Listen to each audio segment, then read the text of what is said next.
When you find that you are really one with the infinite power, and when you can consciously realize this power by a practical demonstration of your ability to overcome any adverse condition by the power of your thought, you will have nothing to fear, for fear will have been destroyed, and you will have come into possession of your birthright. It is our attitude of mind toward life which determines the experiences with which we are to meet. If we expect nothing, we shall have nothing. If we demand much, we shall receive the greater portion. The world is harsh only as we fail to assert ourselves. The criticism of the world is bitter only to those who cannot compel room for their ideas. It is fear of this criticism that causes many ideas to fail to see the light of day. But the man who knows that he has a solar plexus will not fear criticism or anything else. He will be too busy radiating courage, confidence, and power. He will anticipate success by his mental attitude. He will pound barriers to pieces and leap over the chasm of doubt and hesitation which fear places in his path. A knowledge of our ability to consciously radiate health, strength, and harmony will bring us into a realization that there is nothing to fear because we are in touch with infinite strength. This knowledge can be gained only by making a practical application of this information. We learn by doing. Through practice, the athlete becomes powerful. As the following statement is of considerable importance, I will put it in several ways so that you cannot fail to get the full significance of it. If you are religiously inclined, I would say you can let your light shine. If your mind has a bias toward physical science, I would say you can wake the solar plexus. Or, if you prefer the strictly scientific interpretation, I will say that you can impress your subconscious mind. I've already told you what the result of this impression will be. It is the method in which you are now interested. You have already learned that the subconscious is intelligent and that it is creative and responsive to the will of the conscious mind. What, then, is the most natural way of making the desired impression? Mentally concentrate on the object of your desire. When you are concentrating, you are impressing the subconscious.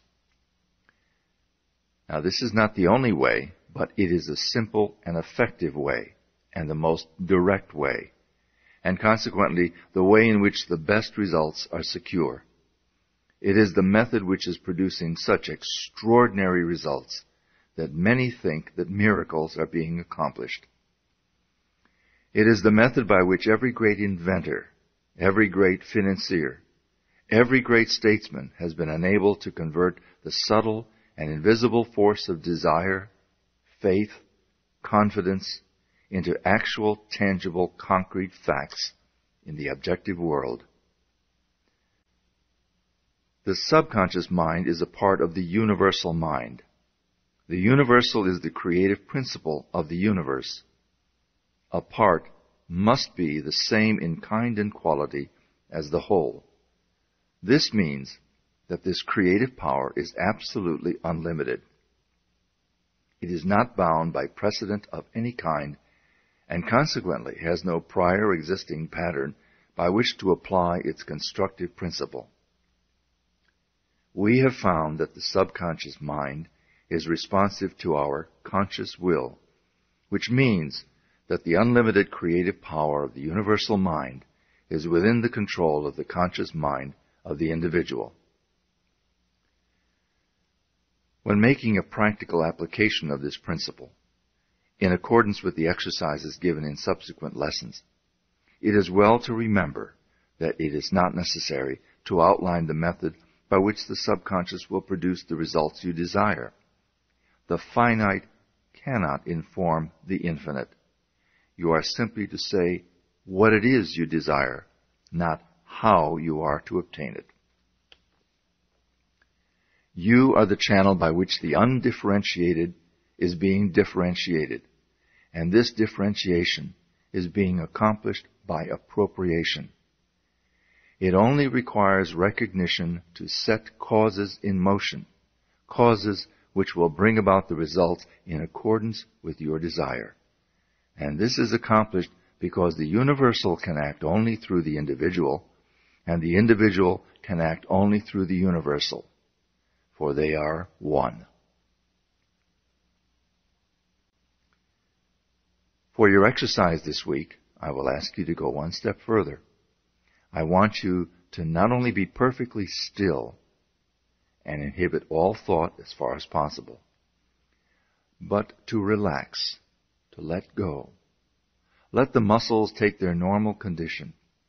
This will require all pressure from the nerves and eliminate that tension which so frequently produces physical exhaustion.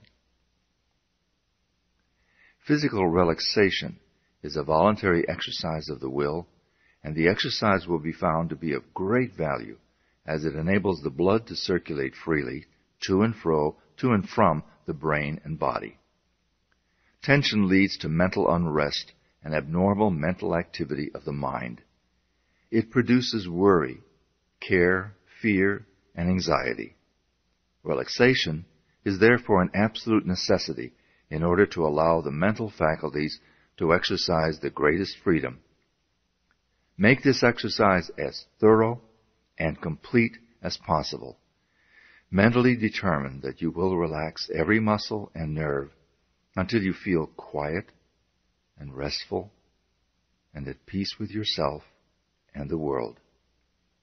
The solar plexus will then be ready to function, and you will be surprised at the result.